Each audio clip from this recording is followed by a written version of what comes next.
I am going to throw this in as a bonus video at some point.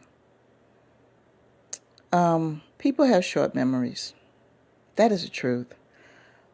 Just about, I would say, at least once a month, I will go on my personal Facebook page and all the buzz is about somehow somebody famous did something they had no business doing, or got involved in something that they had no business getting involved with.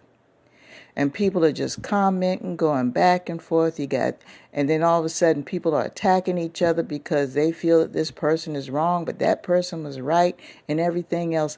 And they blow up the page. And I sit here and I look at this. And I think about the fact that we have our priorities out of whack. We really do.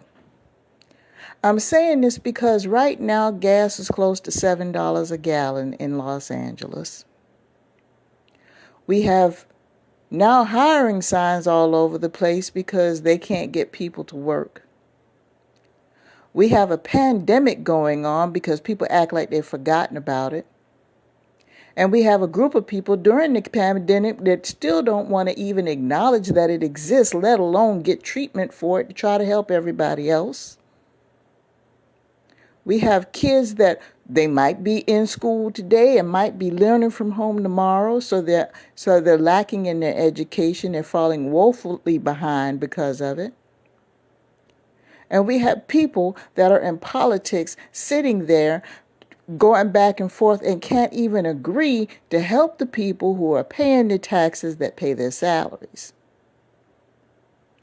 But then you got time to sit here.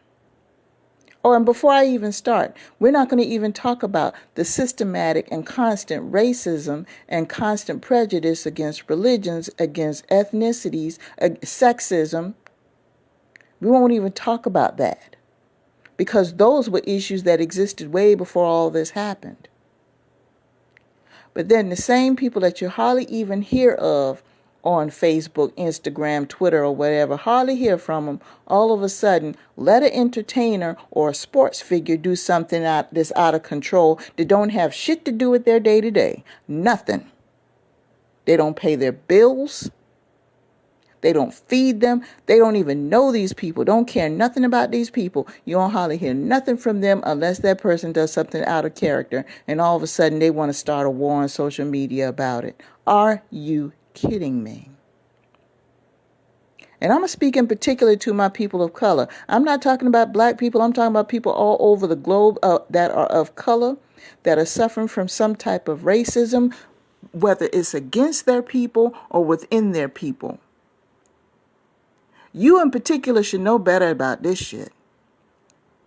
The things that we got to deal with on a daily basis, I don't hear none of y'all hollering. I don't hear anybody on Facebook having a fit. It may be 10% of you will say something about it every single day. But the other 90, you don't say nothing. But let somebody who plays ball or somebody who acts or sings do something that's out of control, all of a sudden you got something to say.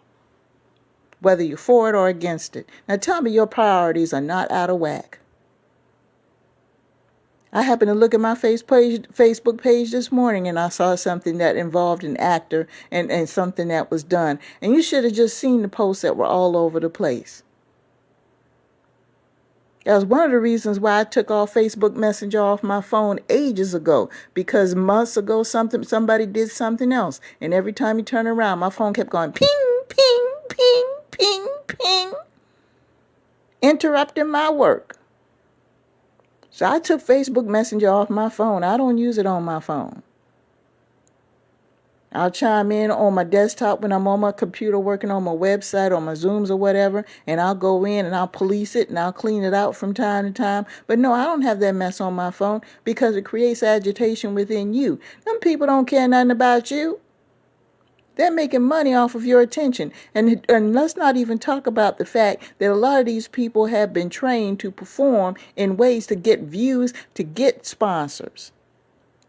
I'm not saying that what happened didn't happen. There's a possibility that something did happen that was out of character, that involved a violent act, or something that was said that was off color. It's a possibility, but we have to understand too that sports has become an entertainment industry. It's not about the sport anymore. It's about the entertainment.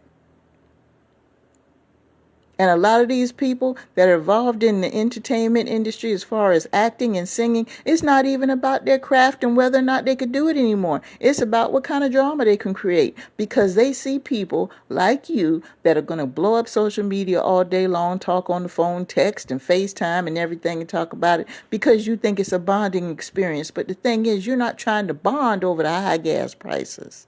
You're not trying to bond over a corrupt political system. You're not trying to bond over the fact that our economy has been in the toilet since the 80s. You're not trying to bond over the fact that there's still systematic racism in our schools. You're not trying to bond over the fact that people are woefully underpaid for their work. And that you're not trying to bond over the fact that a lot of these employers in the U.S. are still not abiding by the U.S. labor laws and nothing's being done about it. We've got a shitload of problems right here. And just a week ago, we're talking about something that was going on overseas, and now we got another problem over here. And the thing is, nobody had anything to say about that. What about what's going on with us on the day-to-day? Does anybody even care about that? Or are you trying to just use that situation or that instance as a means of escape from your own problems during the day? Escape does not mean solution. And if I sound frustrated, it's because I am. I was born during a time of desegregation where we're supposed to exhale and say, oh, wow, we're finally people. We're finally able to do things. And when I refer to people of color in my speakings, I'm not referring to just African Americans. I'm referring to my Native American sisters and brothers, my Latino sisters and brothers, my Caribbean and African sisters and brothers, my Middle Eastern sisters and brothers, my Asian sisters and brothers, anyone that is not of Anglo-Saxon ancestry that had to suffer some type of oppression. And let's not get it twisted. If you study history, there were certain European cultures that were also under oppression. And there are still some countries overseas that are facing some sort of racism within their Anglo-Saxon countries at this time. But the point is that I don't see nobody blowing up social media on a daily basis about it. I really don't. And then you want other people to take us seriously. Nobody's going to take Americans seriously right now. They can't take us seriously right now because look at how we're acting. When it's time to go vote, you got to sit up there and have people out in the street knocking on doors and putting flyers in mailboxes and everything to get you to come out to vote. But then when somebody who is an entertainer and their job is to entertain you so they can get paid, who doesn't know you from a can of paint, when they do something and breathe hard in the wrong direction, you're giving them all the attention in the world. And you expect people from other countries to sit and look at us like it's a serious situation. I know a lot of people who live in other countries, and they know more about our economic and political situation than a lot of us do. Spoke to a young lady the other day who lives in Italy, and the first thing she wanted to talk about was what is being done about the $7 gas prices in Los Angeles, and she never left Italy. Spoke to another friend of mine in Greece. Wanted to know what was going on with the racism and with the police brutality that was going on over there. And this young lady mentioned names. Never left Greece. Those people know more about our business than we do, and we live here. But let somebody in football, basketball, acting, singing, dancing, something having to do with the camera, let them do something out of control. You know everything. You know who they are. You know what neighborhood they live in. You know what school they went to. You know who their cousin was because you used to date the cousin. You know what what diner they went to go eat at every time they came into town. You know how many houses that you know all this stuff, but you don't know anything about your government. You don't know anything about your economy, and you don't know anything about this broken school system that we have here, where the kids are woefully behind other countries educationally. You won't address the student loan crisis that's going on. You won't address the fact that our credit system is broken. Low wages. You won't talk about that. And you're wondering why other people don't take us seriously? There you go. We are asleep. Wake up. What is it going to take to wake us up? How many more problems do we need? We're walking around wearing masks for the third year in a row. For a third year in a row, people are still fighting over masks. What other problems do we need? Get your priorities straight. Get your priorities straight.